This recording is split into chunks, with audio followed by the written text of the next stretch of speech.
বিশুদ্ধ ভাষাটা এত জরুরি যে আল্লাহ তাআলা তার প্রিয় হাবিবকে মায়ের বুকের দুধ থেকে বঞ্চিত রেখেছেন শুধু বিশুদ্ধ ভাষার জন্য।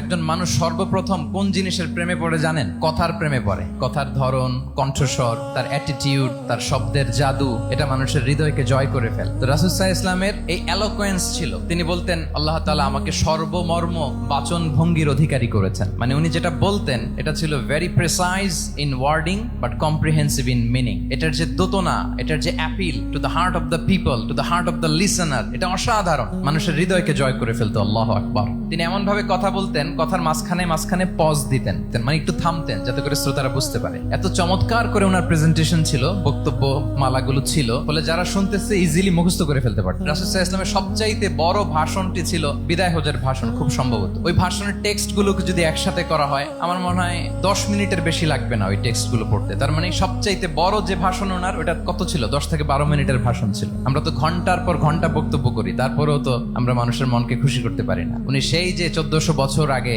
10 মিনিটের একটা ছোট্ট ভাষণ দিলেন, গোটা বিশ্ব আজও হাবুডুবু খায় ওই ভাষণের ভেতর, ঠিক কিনা বলেন? মাঝে মাঝে এমন আবেগঘন বক্তব্য উপস্থাপন করতেন, সাহাবারা অশ্রুসিক্ত হতো। আবার যুদ্ধের ময়দানে যখন কমান্ড করতেন তখন তিনি রেগে যেতেন, উঁচু কণ্ঠে তিনি কথা বলতেন, মনে হচ্ছে একজন সেনাবাহিনীর কমান্ডার তার ব্যাটালিয়নকে কমান্ড করছেন। আল্লাহু আকবার।